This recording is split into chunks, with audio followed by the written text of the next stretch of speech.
Paint it in plain English. Where does waste and carbon hide in fashion? Well, the first thing is, let's start with the textile manufacturer. Meet Michael Cusack, Chief Sustainability Officer at ACS Clothing. He's leading Europe's most advanced circular fashion infrastructure, helping global brands move from linear to circular through rental, resale, repair and reuse. With a passion for innovation, inclusion and decarbonisation, Michael is shaping the future of fashion, one sustainable step at a time. Actually, growing different types of materials, like bamboo, etc. You're consuming natural resources, very important resources like water. So if I'm a founder with no sustainability team as of today, how do I pick the right circular partner and avoid the box tick? The thing about it is a lot of people selling their service out there. There's no shortage of people selling their wares. The big thing about it is, at the start, you take the journey. What is harder, changing supply chain or changing the mindset? Changing the mindset. This video, we are going to be talking to Michael Cusack, from fast fashion to forever fashion. He's building circular infrastructure at scale. Michael, for anyone hearing about ACS for the first time, what do you actually do in one sentence or two or three?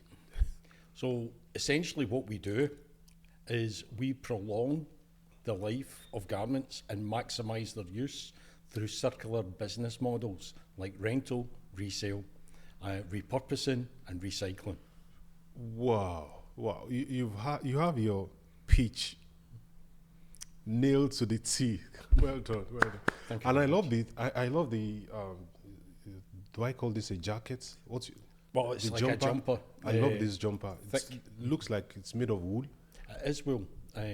Wool's a natural substance, and a lot of the things I bought it second hand, like I do with a lot of the items I have. And if I don't buy it second hand, I rent it. And there's subscription models out there for your members of your podcast. These subscription models, you can get varied number of clothes every month, and you can keep swapping them.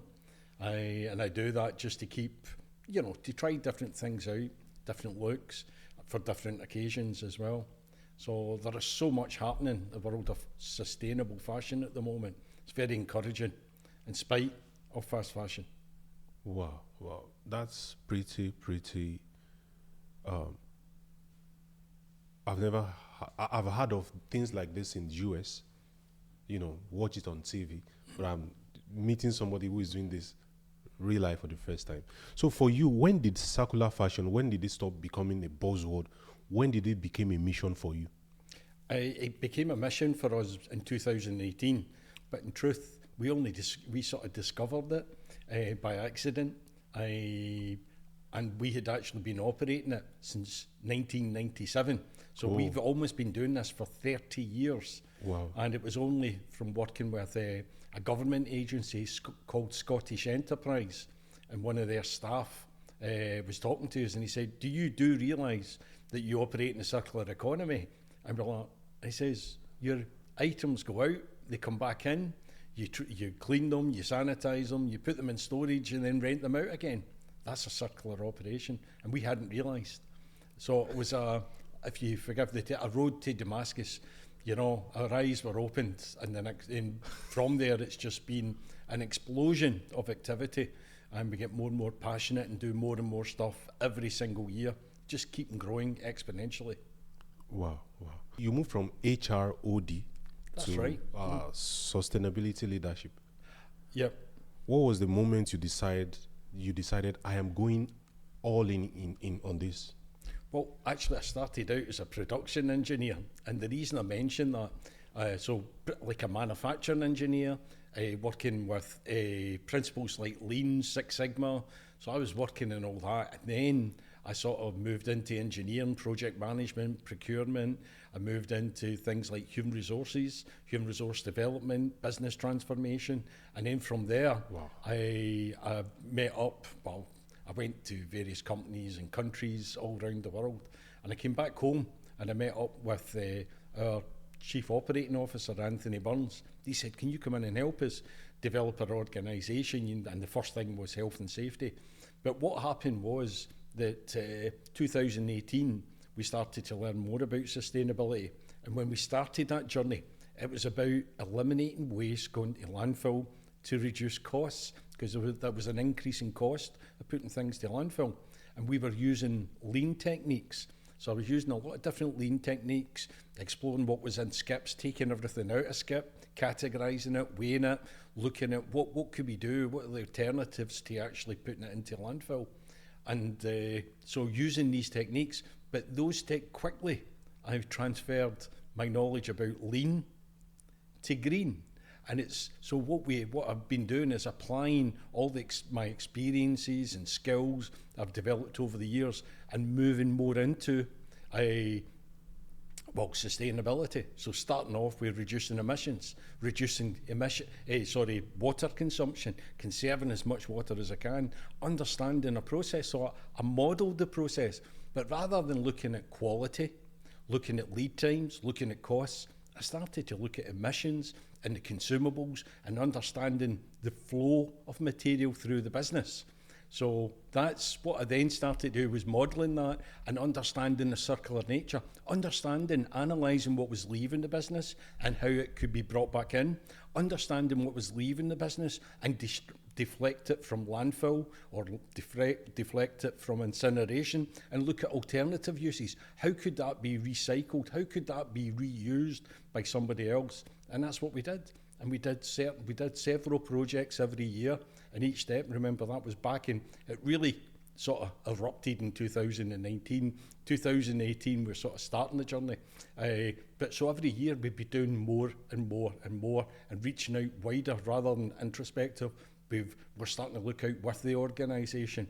And one of the biggest things that we do, and one of the biggest tools, one of the biggest levers that we have, is collaboration. We've emphasised in collaboration. So we reach out to lots of different organisations in the public sector, private sector, in Glasgow, in Scotland, in the UK, internationally, for inspiration, internationally for ideas, internationally for collaboration, partnerships, and where we could work all for the greater good, but leveraging intellect, experience and capability all around the world in order to help us.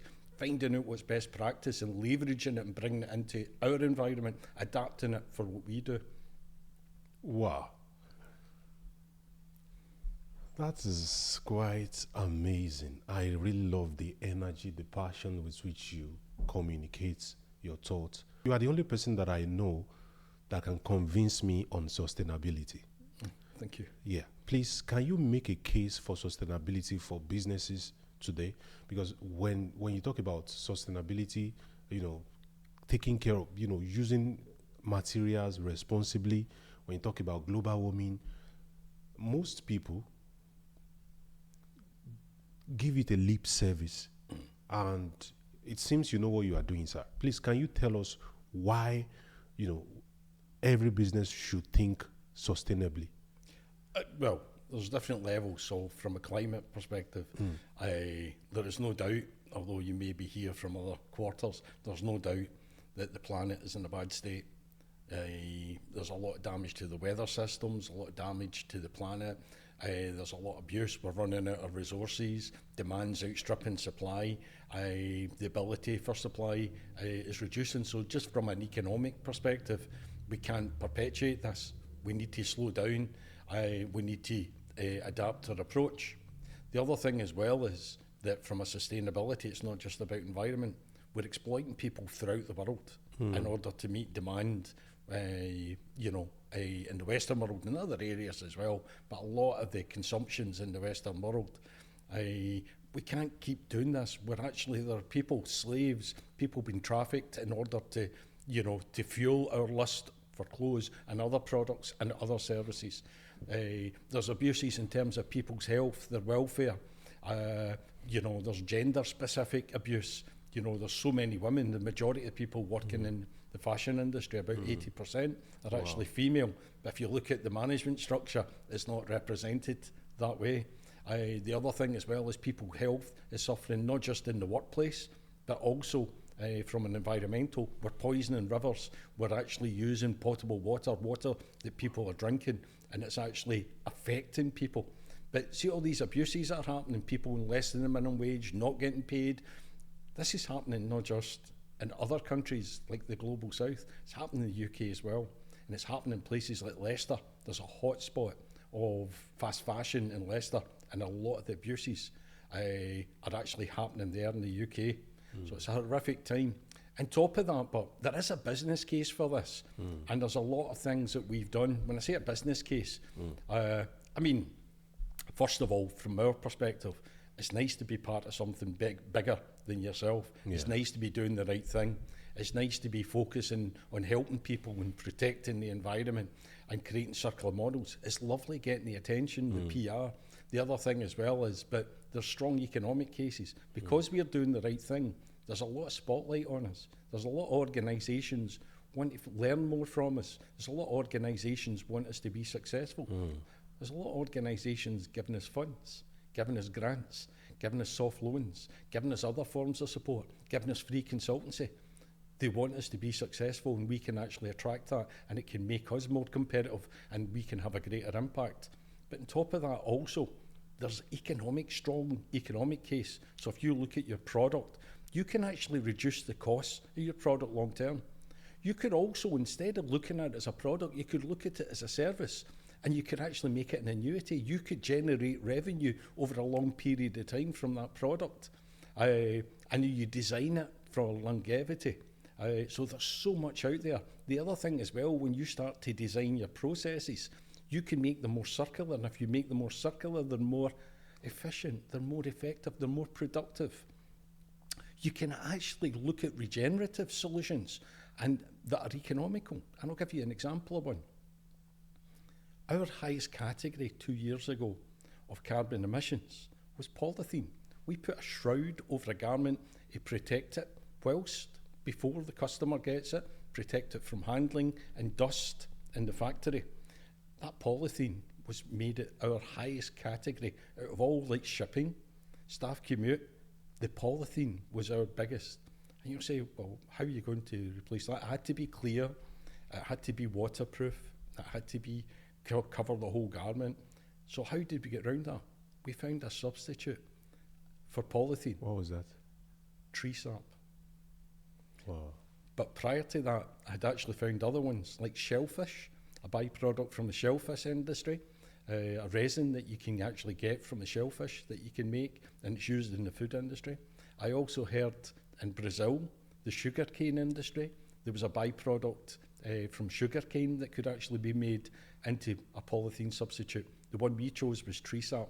That's a net zero solution. It's net zero. Now, it did actually cost 20% dearer, but it's worth it. Another example, we use a lot of cardboard. We box a lot of our items and we ship them all over the country. Cardboard comes back in, the garment comes back in the cardboard box, and what we do is we either reuse the box by another company buys the boxes from us, and they're reused or they're recycled. But it still feels a bit of a waste. And what we thought was, why can't you get a reusable box? It's foldable. So we actually have now got a solution that pays for itself, or paid for itself, in less than 18 months. So what we've now got is we've actually got using reusable boxes made of recycled plastic that are actually recyclable at end of life, but you constantly reuse them. They were designed to last 10 times. They last on average 15 times. That's 50. We did a very conservative, because a lot of my colleagues are accountants, and you have to pitch things a bit lower, under promise, over deliver yeah. every time. So that solution, you're making money, you're reducing your emissions, you're reducing things like through the production processes, consumption of energy, consumption of water, from a very simple, and there's lots of small examples like that out there where you're saving money and saving the planet and actually having a positive impact in communities. So these are a couple of examples that I share with you, but they're really exciting.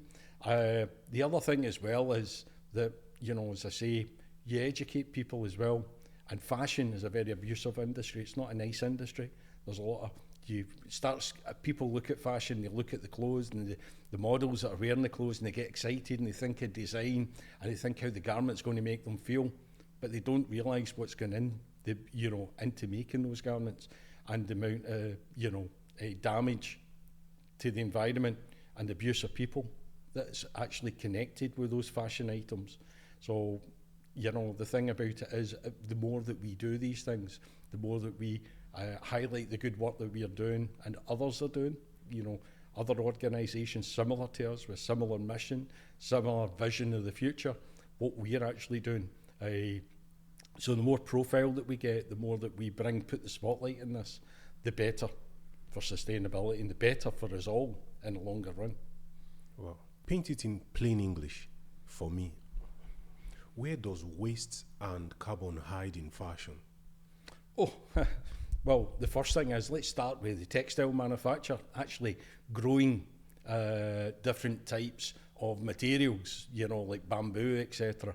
You're consuming natural resources, very important resources like water.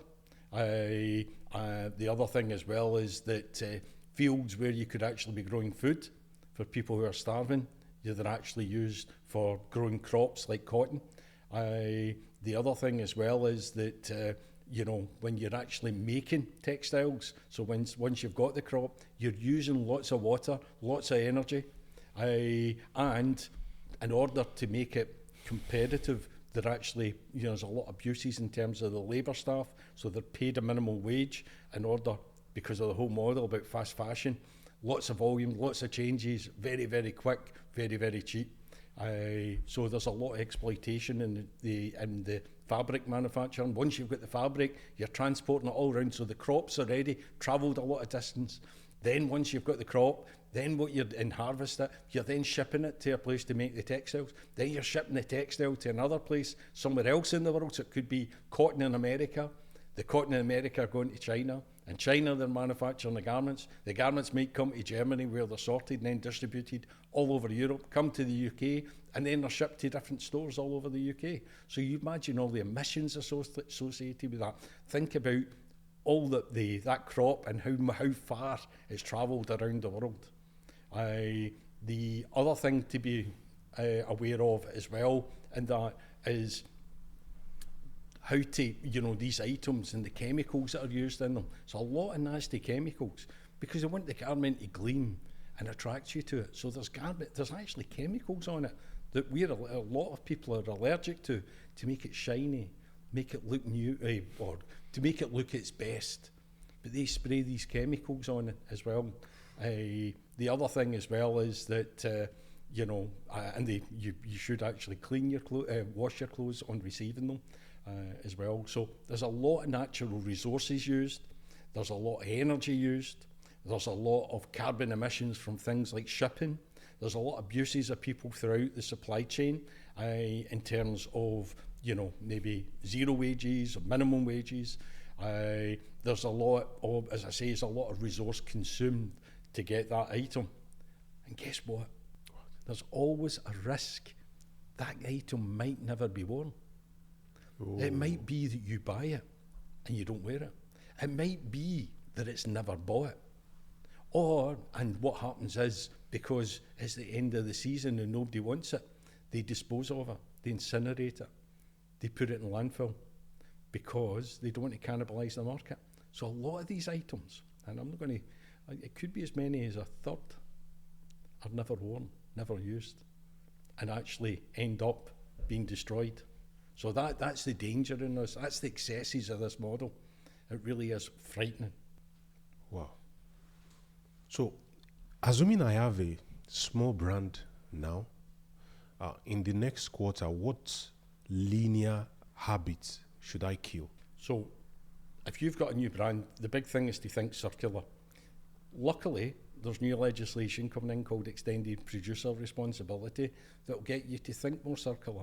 So what you're thinking about is, one, start to work out what the emissions are associated, what is the consumption with your garments, and how can you make them in a different way, where you're consuming less resource, less water, less energy.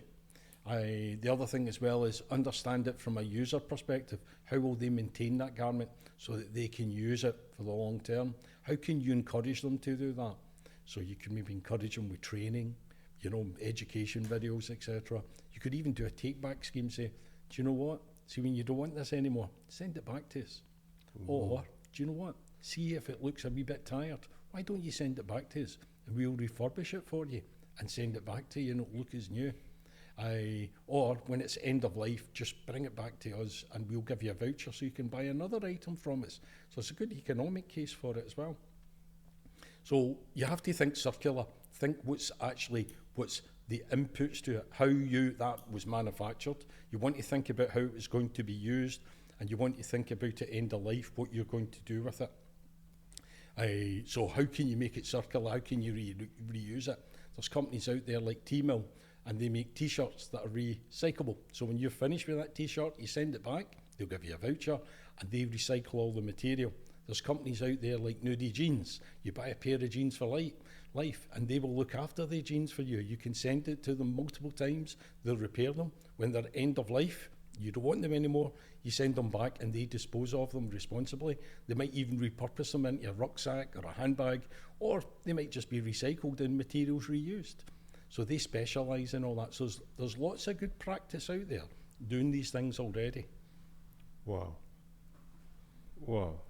So with ACS, take us through the journey of a garment from when it arrives, when it gets renewed, when it gets sent out. Give me the full picture, please. So what happens is, from a rental model, what happens is we receive the items and we put an RFID chip inside them so that we can track them.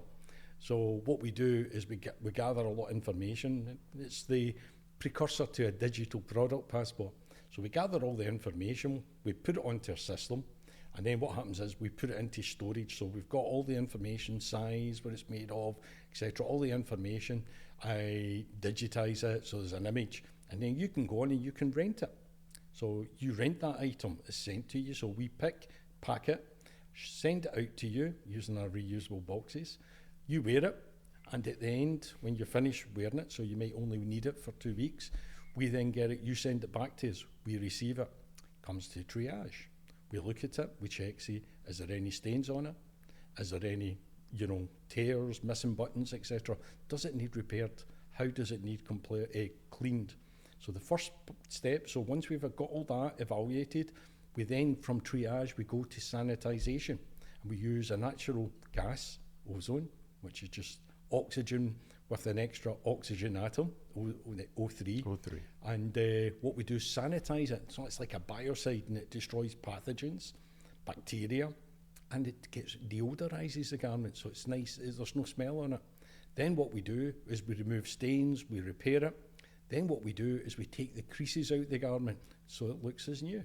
And we've got lots of dedicated it might be a steam tunnel, it could be like with shirts, there's it's a mannequin with hot air going through it, and it dries the garment. So from laundry, the shirt will be taken to this mannequin, put on the mannequin, and the steam takes the creases out of it. Then what happens is we do a quality assurance just to make sure it's perfect as new. Then we put this shroud over it to protect it, maintain that good condition, and then it goes into storage. With the RFID. And then the RFID, as soon as an order comes in, doesn't go through human being. As soon as an order comes in, the actual system registers that order and it brings it out in order. So you might have ordered 4 items. So these 4 items come out in order.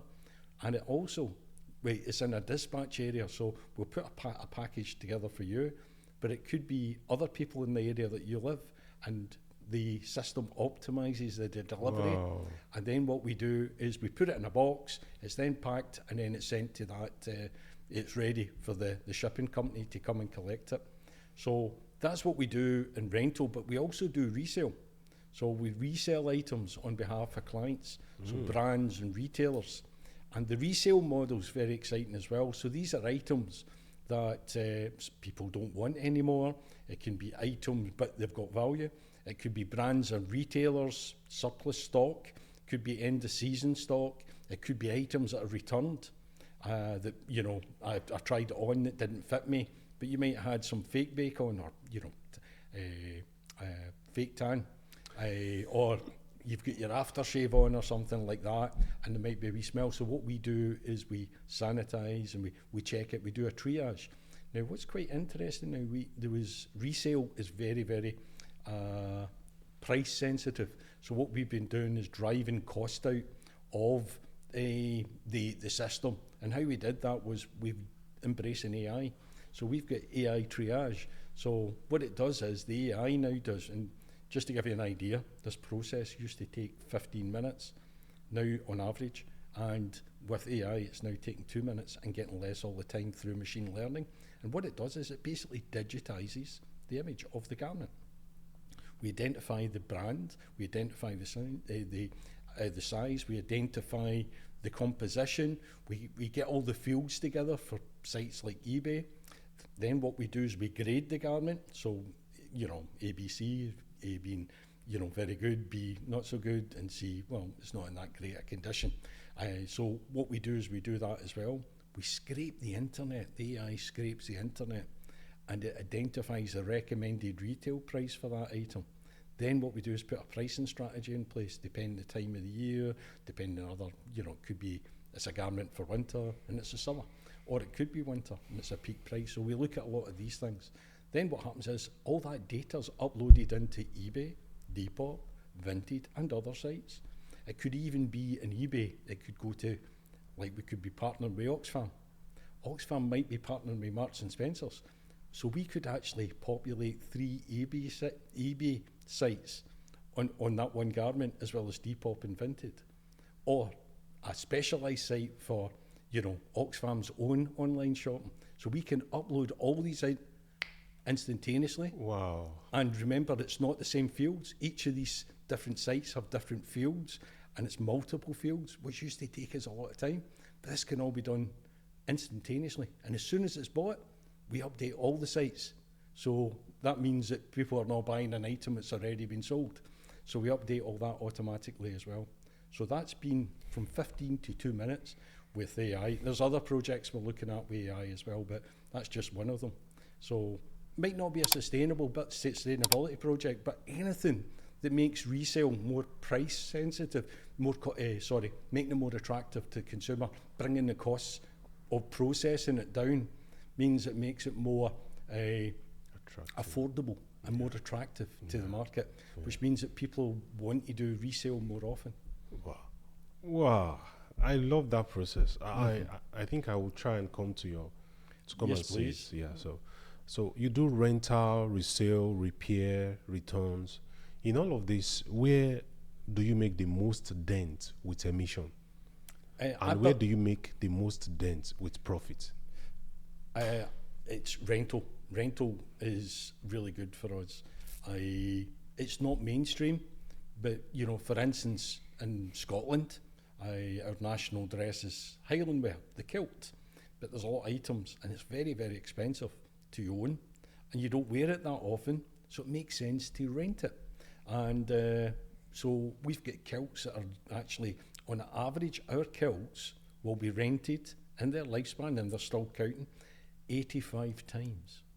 85 times the same kilt is worn by a different person. Wow. 85 times. So I'm not saying all garments, shirts are not like that, but 85 times. So you can think you're sweating an asset. And that's what I was trying to say to you.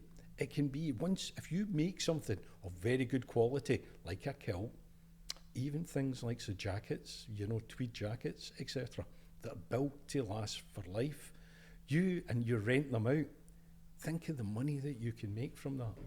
Think of the dent that you're doing in sustainability. So instead of 85 people owning a kilt, one person owns it, wow. 85 people used it. And that means that, think of the resources, the material, think of the emissions, think of the water conserved, you know, because of that model. Think what the impact it's having in the environment. It's huge, absolutely huge. And resale, because all these items, a lot of the resale items are ending up in things like being incinerated or ending up in landfill. If you can sell them, you're making money in something that you weren't making any money. It's about, a lot of brands and retailers struggle with the thing because their modus operandi is selling new items, linear.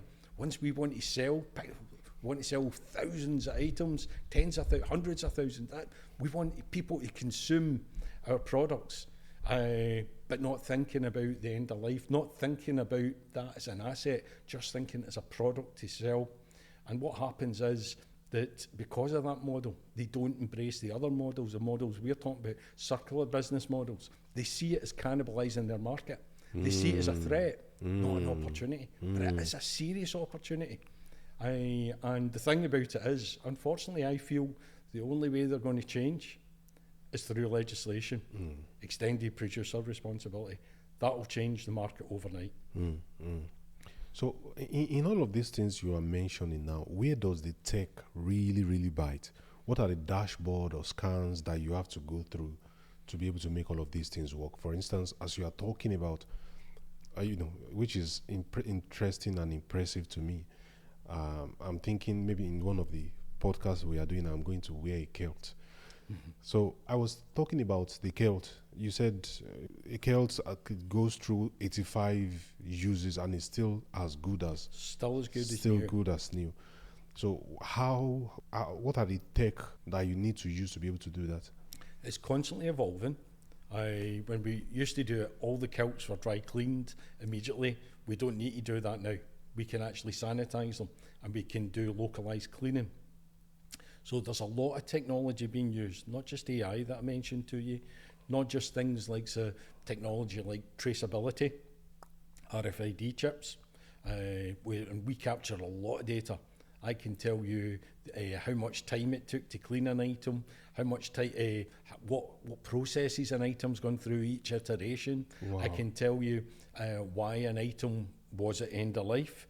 I can tell you how much it cost each of these processes, the amount of hours. I can tell you the operator in each of these items. I can tell you the name of I can tell you the number of customers. I can also tell you the name, but I can't give you that information. But we also can tell the different customers. We can also tell you where those customers went to shop. So did they go to a store? Did they do it online? We can give you all the different channels. I can give you all that information. And we're gathering more and more information all the time. Data is king. And the thing about data, there's a lot of value in data. The other thing as well is chemistry.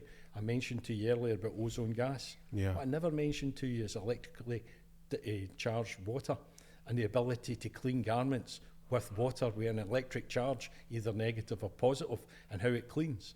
I could tell you about if you use a positive electrically charged water, you can actually take out oil, it's negatively for oil. Positively, you can take out red wine stains from garments, from carpets, from any texture, curtains. So if you spill red wine, you can actually use charged water and it takes it out. It does take it out. It works every time. You can degrease items using negatively charged water. So this is, you're adding some salts to it to adjust the chemical balance and for it to hold the charge. But these are sort of things that we're looking at. The other thing as well is, can you imagine from a nanotechnology perspective, nanoscopic level, capturing ozone gas inside a steam bubble? And the interaction of that steam bubble with the ozone gas inside it, interacting with a garment, with a stain, the compound of the stain. And with what happens is it breaks up the effervescent effect. The heat breaks up the stain. And what happens is, as well, it allows the relaxation of the fibres within the textile, which also breaks up the stain. So whilst you are taking this at a theoretical level, whilst you're taking the stain away, you're also sanitising, conditioning, cleaning, taking the creases out the garment. You're doing it all using nanotechnology. Is that not incredible? It's incredible, man. So these are the sort of things that are now happening. So you might think, this is only about textile care. This is only fashion.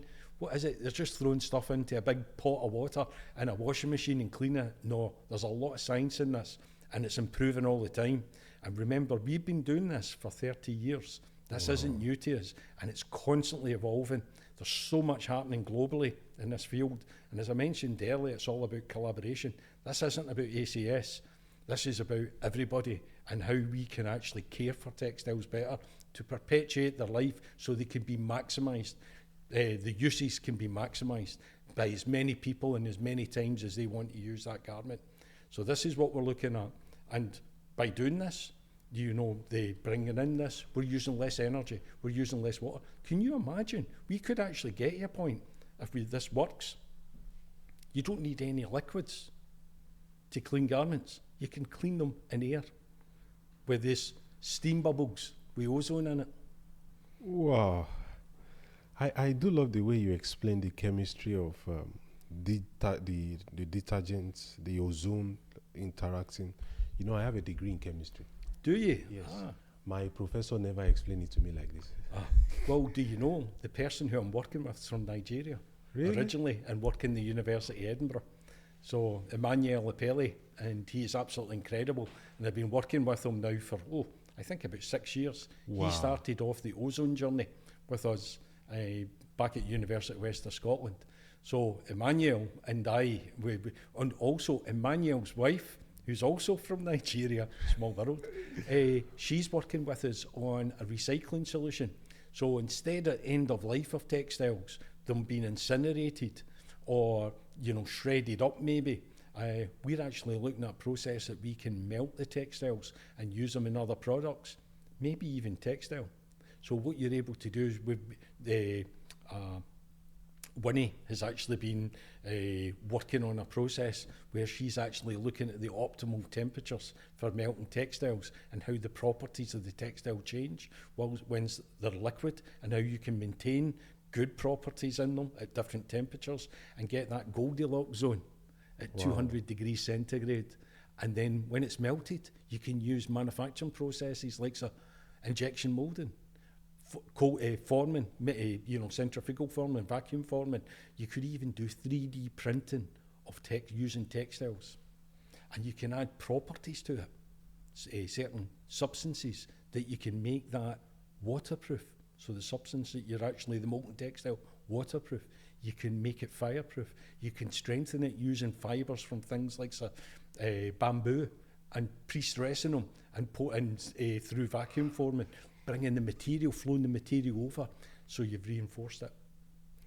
Wow. According to Winnie, you could actually make molten textile products as hard as steel. Wow. Is that not incredible?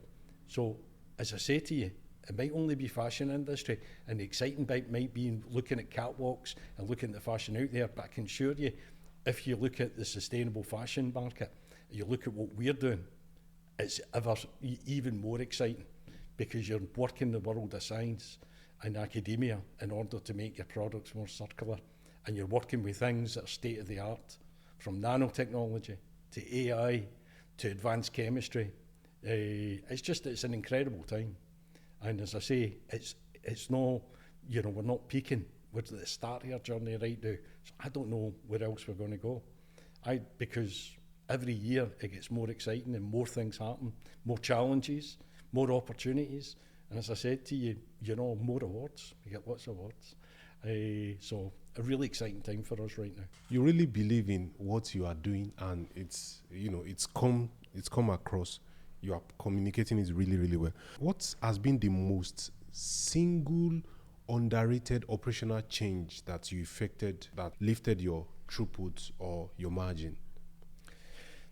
I think the first step was back in the journey in 2018 when we started looking at sustainability, and it was all by accident. As I said to you, we were taking costs out, but we were invited to a dinner, and it was an award dinner, and it was called Vibes, so the Vibes Awards in Scotland, and we'd never seen anything about this before, and we were invited by Scottish Enterprise to sit at their table, and we saw these wonderful people presenting all their wonderful solutions for the won awards. And it really, Tony, our Chief Operating Officer, said to me, wouldn't it be good if we applied for this next year and won? And that was actually the first big step. Now, the other thing as well is that I'd love to tell you it's all been planned, and that we plan it step by step, and we've got a strategy. It's an evolution. And the thing about it is there's multiple things that you can focus in on. You start that journey in each of these different steps, so it could be something I mentioned to you about the packaging, could be something about materials like the polythene, could be about water conservation, and you can only take these things so far. And what happens is there might be a roadblock. I don't have any funding. And then what you do is you'll look at ways maybe of getting grants or something like that, or collaborating with somebody. But what happens is that might stop in another opportunity, and you might be out. You might come to a place like this, the Eagle Labs, and you might meet somebody there, and they'll say, by the way, have you seen about replica shirts? Could I put this company in touch with you about replica shirts? So the thing that we talked about earlier, about football tops. And then you go and chase that, and you'll talk to them. It could be something about the circular economy, like I was talking to Emmanuel when we were talking about the electrically charged water, and he said, I was saying to him, Emmanuel, I don't know what you do with end-of-life textiles, because shredding's just not enough. There's not enough value in shredding textiles to make insulation, to make upholstery. There must be more value we can add. And he says, my wife is doing something right now that you'd be really interested in. She's melting textiles. So that became a project. There was no plan to look at that.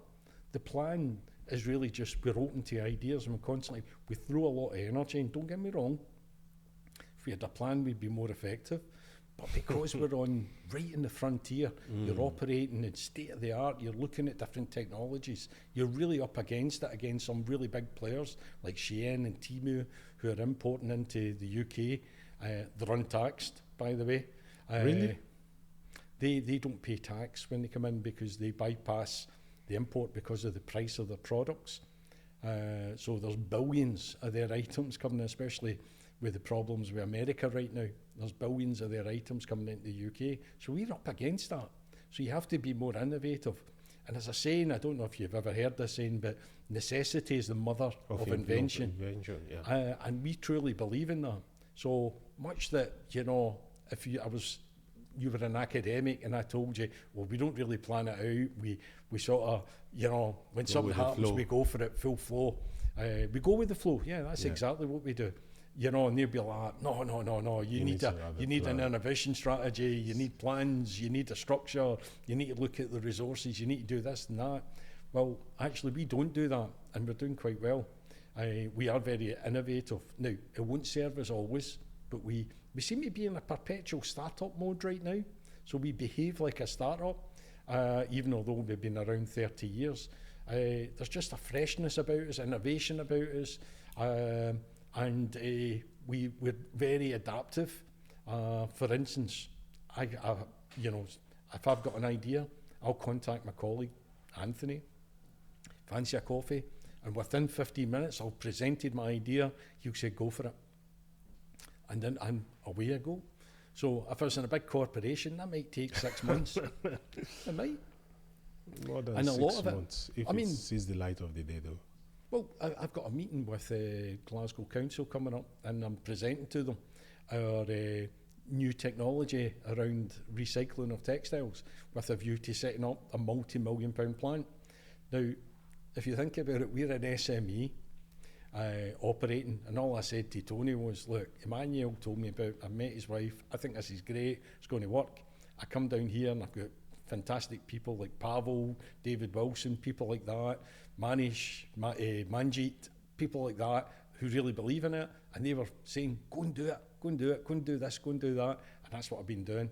I put together a paper on it, and we've got a lot of interest in it, and I'm now meeting the leader of Glasgow Council, who's a big fund, who's really interested in fashion. On the 11th of November at 11 a.m, I'm presenting a tour on this initiative. It's only a couple of months old. It's hot off. How many people can take an idea, meeting somebody, talking to the individual, looking at the work they're doing, and then 2 months' time, you're actually putting in a bid in for £5 million to kick it off, with a further 30 million you're looking to raise to take it to the next level. That's how you move. That's the agility that you require, the creativity, self-belief, tenacity. These are really important things. And as I say, it's all about collaboration, because the people who are helping me, who are filling in the gaps, who are giving me confidence, who are pointing me in the right direction, I'm collaborating well with, and they want to get involved in it. They truly believe in it as well. So I'm only an SME. There's only a couple of us, because most of our staff, the 150 staff, actually are operatives. They're doing the hard work, the caring for the textiles, the logistics, they do all that work. And we've got a few people in accounts, a few people in business development. We don't have that big a team. But what we do have is we're big in ideas and big in action. You said, and it has shown that you are big on ideas, big on innovation. You are very, very agile. Yes. And you are very, very innovative. How do you foster this kind of environment? Does it come from you as a person, or does it come from you as, how do you build this kind of environment? I want to give you a little bit of background to the question. The reason is, you've been doing this thing for the last 30 years. For most people, when they've done something for about 3 to 5 years, they sort of plateau. The only thing they want to do is to maintain the status quo and just do it and just be fine. You seem to be always looking out for the next idea, and you are always in the startup mode. How can somebody have this kind of mindset? You need to believe in what you're doing, and you need to believe that you're part of something bigger. It isn't about making money, I can assure you that. It's never really been that with me, and I've worked in lots of, as I say, I've worked in oil and gas industry, electronics, etc., aerospace, defence industry. I've worked in all this. Didn't like it. I survived. I wouldn't say I prospered in terms of career, but survived because it wasn't me. And eventually I gave up on it. I worked in construction down in London for a few years, maybe 4 or 5 years. Didn't like it, and then came back up here and refound myself and I tried to go into the NHS. Never worked because they're not ready for change.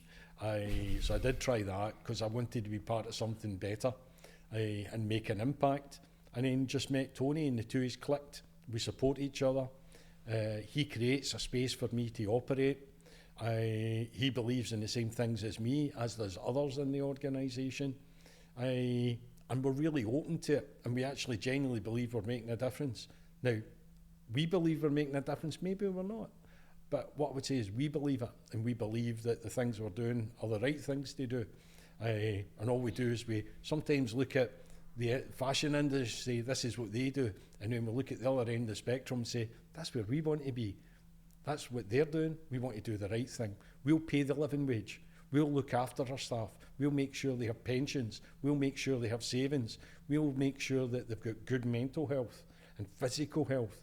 We'll also make sure that they've got financial welfare. We'll bring in things like work with credit unions. We'll have, the poverty unit, and it's a very highly deprived area that we operate in. A lot of staff come from. We make sure that we give people training, life skills in managing finance. We make sure that they've got the right training for the job. They've got careers. They've got job security. We look after these things. And then you know what makes me feel good? I can look at myself in the mirror and say, I'm making a difference. Because I know that a lot of other companies are not doing these things. And I know when I go to meetings and I'm invited along and they start telling you about, well, we do a project where, every week we give somebody a free meal. I'm saying, wow, that's really good. What about giving them a pension? Things like a living pension, which is an accreditation in the UK. Why don't you do that? Well, that'd be too expensive. So the thing about, I'm not saying that people can change things overnight, because we never. We do lots of wee steps, and we're learning all the time. And the important thing is to learn, not just as an individual, but as an organisation, adapting to the market and have really good values. I'm not saying our values have always been the same. They're evolving because you educate yourself. You work with other people who are better at things. I didn't know anything about trafficking, by the way.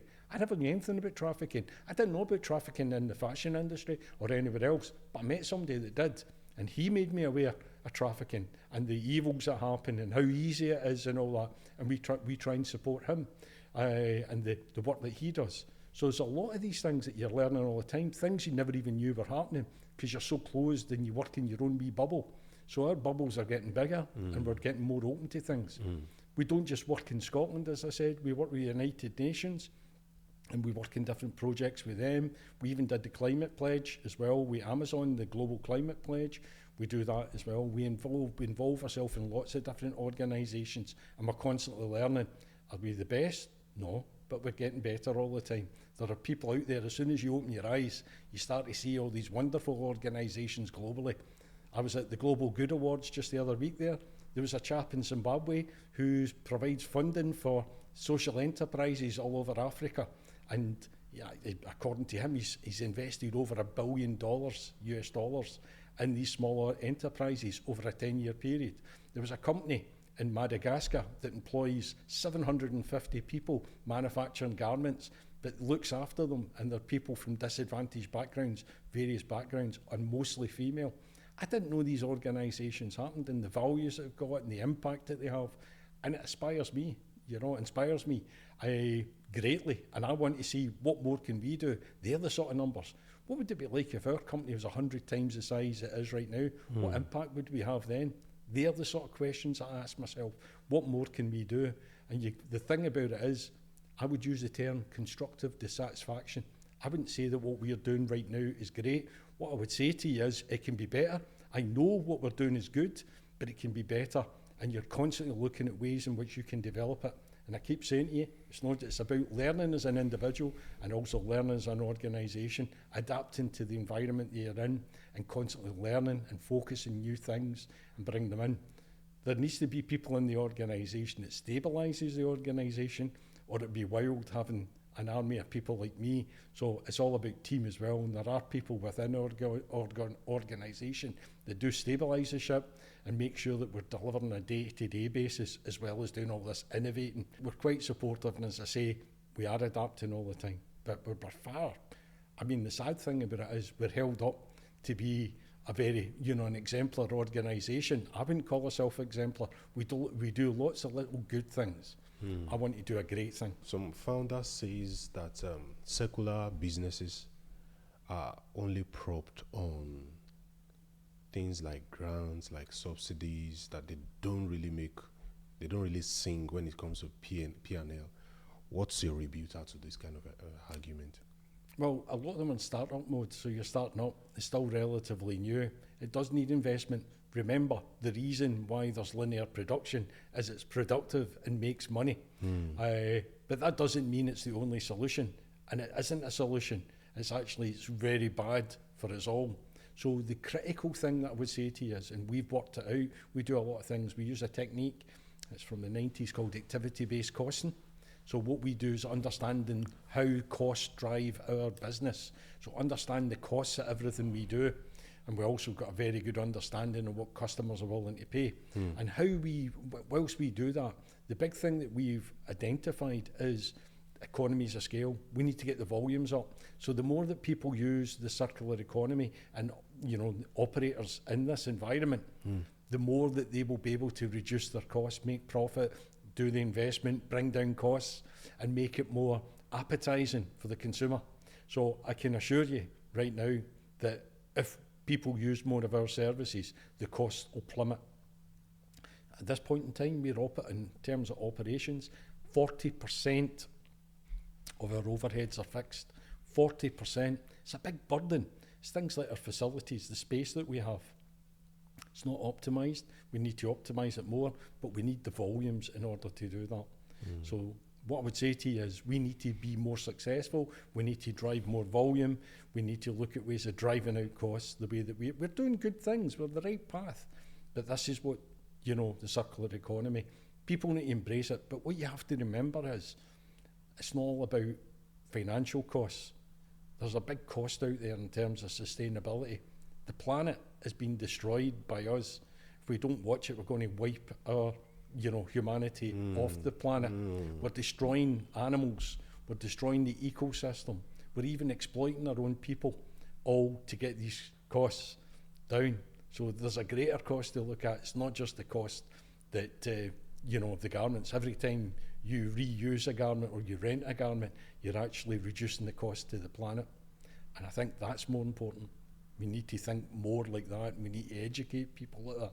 And governments, including America, need to step in and actually step up to this challenge and understand it. Because you can't hide from it. It's fact. We're exploiting, we're destroying the planet that we live on. And we're abusing the people that are in our supply chains to get these items out. And it has to stop. Michael, repair is beautiful, but it is also labor intensive. How do you plan on doing this at scale while still trying to maintain, profitability, taking care of the people that, does all of this labor-intensive work? So I think labour intensive is a good thing. I think we're employing people, and I think the more that you employ, the better. I think it's all about employment, giving people roles in society. So that's a given. So that wouldn't be my goal, to make it less labour intensive. I would actually be looking to employ even more people. What my plan is to look at technologies and look at ways that we can reuse this material, things like textiles. Look at ways that we can maximise the use of garments so that people are using them more and for longer.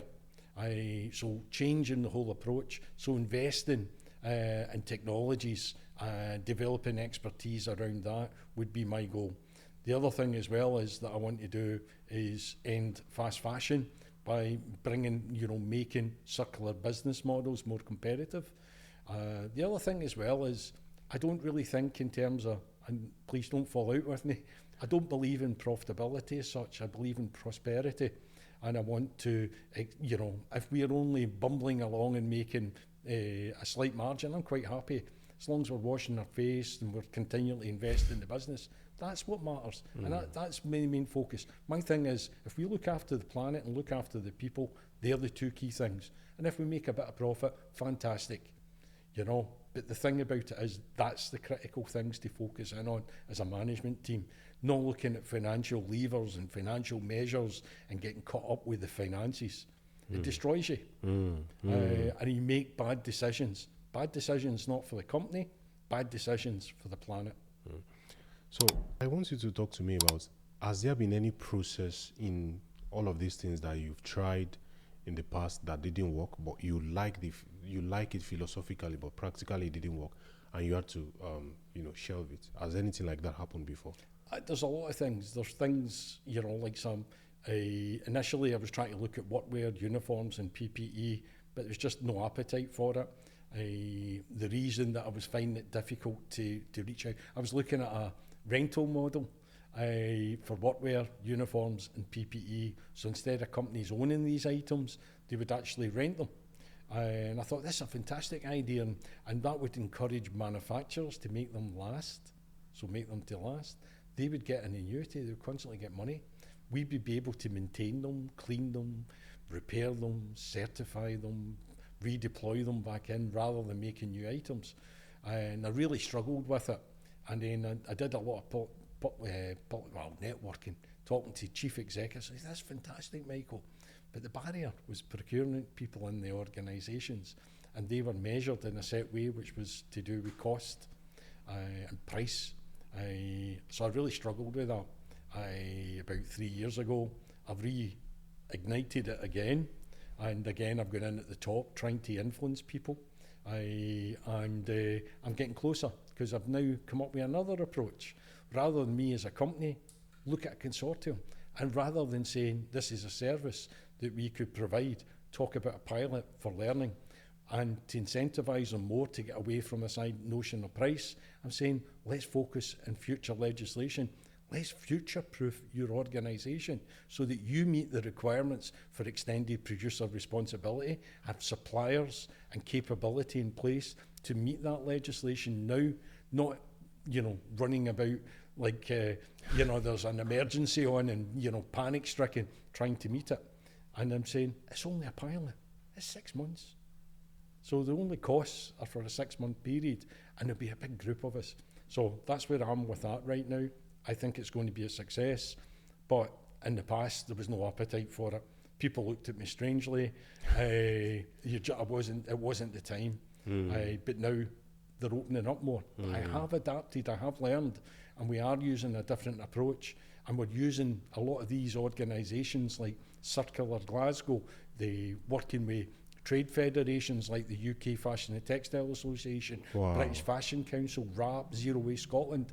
And again, 3 years ago, I didn't have the relationships with them that I now have. I have more, we have more credibility now than we did then.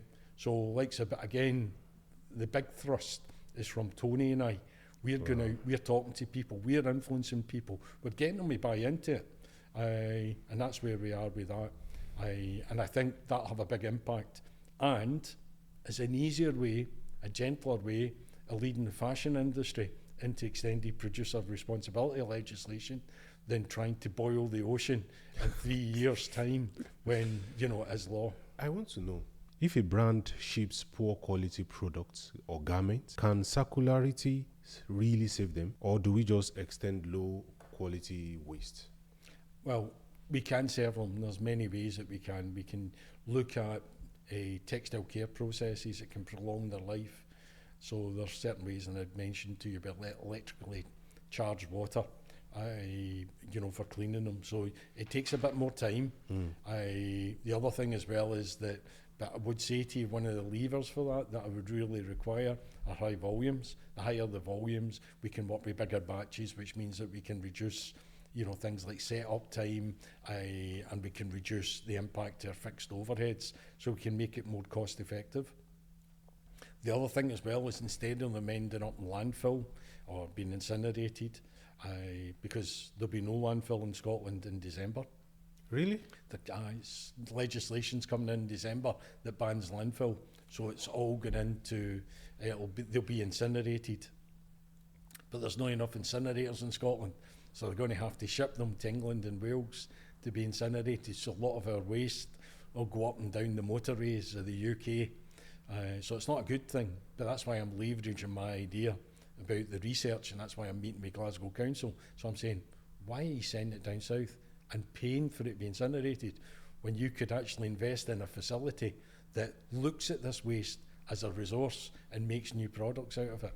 So it's actually working in my favour, and we're using that argument. So the big thing, what I would say to you is, there are a lot of solutions out there. Even poor garments can be reused. Even poor garments can be recycled into other product. Ultimately, you want to make them sustainable, and you want to design them for life. That will come. We will educate these companies, and we'll look at other processes.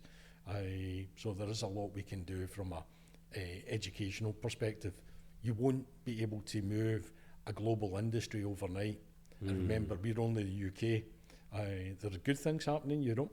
They're a wee bit slow. They've got cracking legislation, but it will take them a long time to implement it. We are more agile in the UK and be able to do this quicker. And we can leverage the wonderful work happening in Europe. Some good work happening in America as well, in California and New York.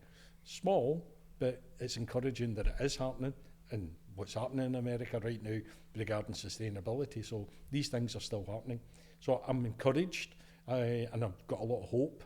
And I think, as I say, we can leverage this technology to bring out, leverage this legislation to bring about change. But as I said, even poor quality items their use can be perpetuated, and at end of life, we can make new products out of them. Wow. So I want us to talk about the extended producer responsibility and the digital product passport. So for a new brand owner who is watching this conversation, what changes on Monday morning? What would change on Monday morning is that you're responsible for that item for its whole life. So when it's end of use, it's your responsibility. Not the user, not the person who bought it off you. It's your responsibility. And the rules around what you can do with that item at end of life. You can't incinerate it. You can't put it to a landfill. You need to look at reusing it. So you have to work on ways in which you can actually reuse that resource. So that's what changes. Wow. So you will not be able, you will be responsible. You will have to have a process in place of collecting those, a take-back scheme, get those items back, encourage your consumers to send them back to you, and then you have to, look at ways of dealing with it, whether that be you resell them, so you clean them and resell them, whether you recycle them and how you go about the recycling different ways. You need to come up with that, or repurpose them. You need to come up with that. And you will have responsibility. You will not be able to operate unless you do that. And you will receive big fines. You'll be put out of business if you don't do it. And you will not be able to enter markets where EPR is. So if you think you can then go offshore and ship it in, you will not be allowed to ship it in. You will not be able to export your waste anywhere in the world.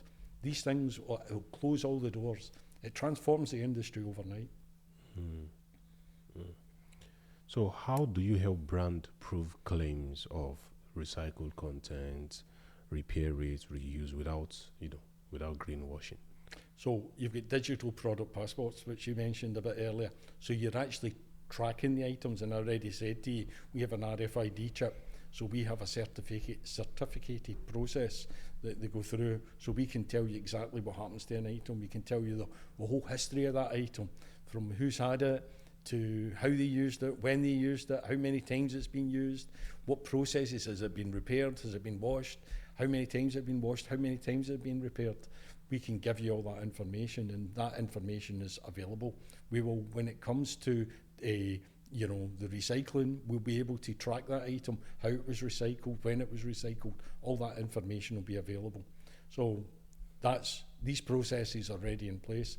They're getting smarter with digital product passports. There'll be actually web-based solutions.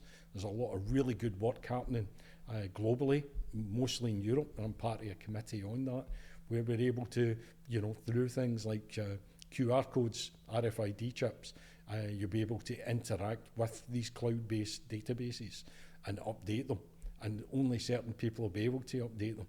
So you have a complete history, right the way back to where the crops were grown, right the way through to where the textile was manufactured, where the garments were manufactured, where they were distributed, things like the carbon emissions, the tracking, in terms of the shipping, where they've been shipped throughout the world. All that data will be captured, and it'll all be certificated.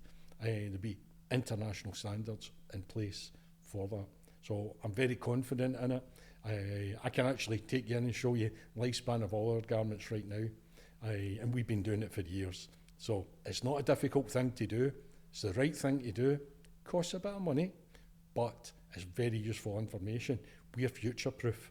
Are our competitors in fast fashion? No, they're not. It seems you have it out for fast fashion manufacturers. So if you are writing the rule book right now, what's one policy that you would include to unlock circular adoption without crushing SMEs? There's two things. The first one we've already talked about is extended producer responsibility. Yeah. I would look at fiscal levers to support sustainable fashion. The SMEs that are actually in charities and social enterprises that are actually operating sustainably in the fashion industry. How I would support them are through things like elimination of VAT from the products and services. So they don't need to pay, the consumer doesn't pay VAT on the items. I would also look at other ways encouraging them through things like salary sacrifice schemes that operate in electric vehicles, so that you'll be able to buy these products and services online. Comes off your top line, you don't pay tax or national insurance on it, and it encourages people to go down this route, makes it more price attractive to consumers, and but also it's a new thing, and it'll be an exciting thing. And with this additional money, we'll be able to look at better ways to engage with consumers on sustainable fashion products and services. Wow. So I definitely think fiscal levers. And right now we do get a lot of grants, I have to be honest with you. We get a lot of grants, we get a lot of soft loans, we get a lot of support and innovation, but we need more. And it's all well getting, say, 100 grand to build a new machine. You really need millions of pounds. We need 8-figure sums in order to change how the fashion industry globally. That's the sums that we need. And just to put it into significance, in China, White Closet, when they were doing the hire model, they set up 5 centres similar to ACS, and they got 50 million investment from Alibaba to do so. And Alibaba also invested in Rent the Runway in America, similar levels of investment to promote a hire rental. Wow. So that's the sort of level of investment you need. And the British government needs to step up and invest. And I think, like we're in Barclays right now, I think a consortium likes bringing the government, private sector, and funding organisations like Barclays can make a transformational change in the industry. That's how we go about it. And I do think there's serious returns, much that I say, I'm not going to be the CEO of a company. And my argument about prosperity rather than profit might not be heard as loudly. There will be people out there and say, yes, we agree with Michael's sentiments, but I can assure you, I think we will be profitable. But as I say, it's not my prime focus. I have my goals, and there's others who are cleverer than I and are differently focused that will look after the profitability. But I do believe it is a profitable industry. I do think there is money to be made in it. It's just not my focus. That's nice. That's really great. I think that's incredible. You talk a lot about inclusive employment. What kind of employment does circular fashion create in Scotland, and who are the kind of people that get this kind of job?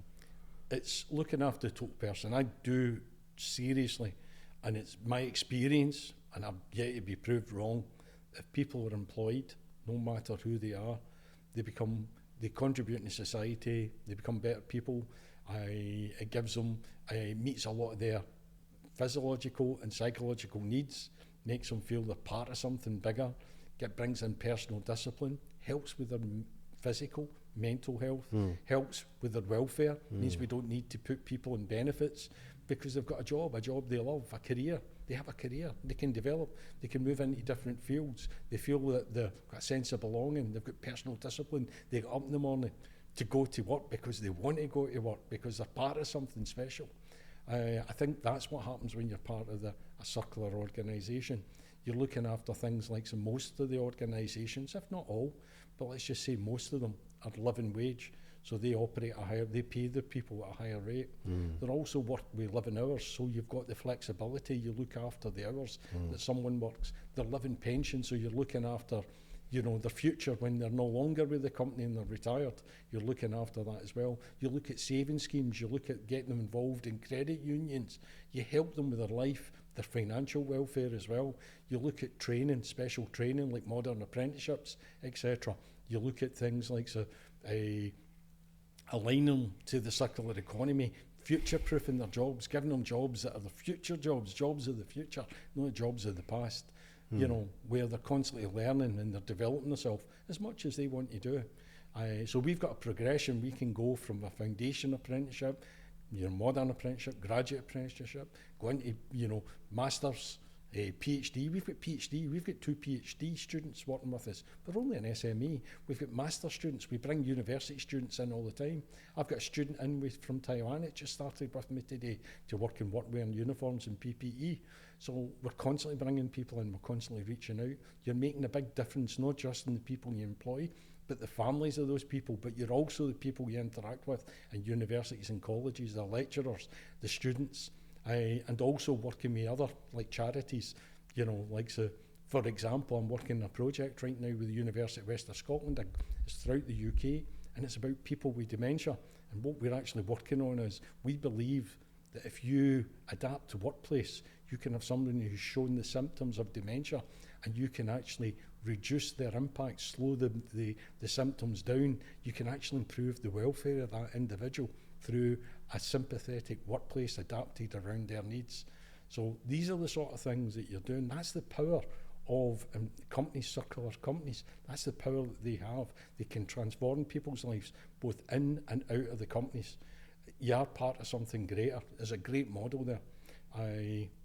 The other thing as well is that we as a business, and a lot of circular economy businesses, work with the B Corp model. So it's a best practice model. There's loads of others. I can talk to you about a lot of other models as well. We're part of the Ellen MacArthur Foundation. We're an emerging innovator, and we leverage their tools like Circulytics so we can measure the circular nature of our business and look at continuous improvement of it. So there's loads of things. I could go on and on and on about the social impact side of it. It's a big thing. Companies have a big role to play, employers have a big role to play in society, and it can be it's life-changing for individuals if it's done right. It is life-changing for individuals, the employers, if it's done right. Talking about living wage, living hours, armed forces covenants, Why are you building all of this into a business operation that already has a very, very tight margin? Because it's the right thing to do and it pays dividends. Because the thing about it, there is actually economic cases for doing these things through tenure. How much does it cost a business to recruit somebody? How much does it cost someone, an organisation, to train somebody in that role? What is the impact to that organisation if you can't retain them and they leave? That's the true cost of employment. So if you look after the individuals, you invest in things like the living wage, living hours, you invest in their training, you invest in their financial welfare, why are they going to leave you? Why would you leave an organisation that cares about you? And the other thing, if that company wants you to go the extra mile, would you go the extra mile? You're more likely to.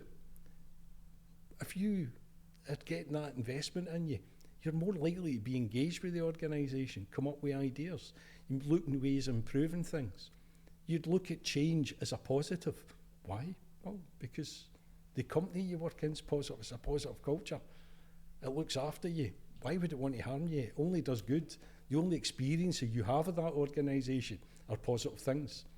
So, the bottom line is you are more open to changes, more open to engagement, more open about sharing ideas, more open about promoting the organisation, external people.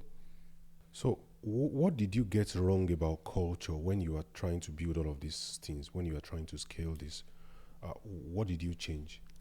Well, I mean, some of the things from our perspective, sometimes we move too fast. So, you're racing ahead and you have to bring people along with you. So sometimes we need to slow down a wee bit, check and balance, and then start again. Awesome. That's pretty neat. That's something that anyone who adopts, who is open to innovation, like your business, will have to go through. Try something, it's not working, drop it, pick something else. And thank you so much. So give us a starter kit, sort of 3 things any brand can do in the next 90 days to move from linear to circular. So what I would do is the first thing is to work out the emissions of your organisation, do a Pareto analysis and identify the highest areas of emissions and work in them.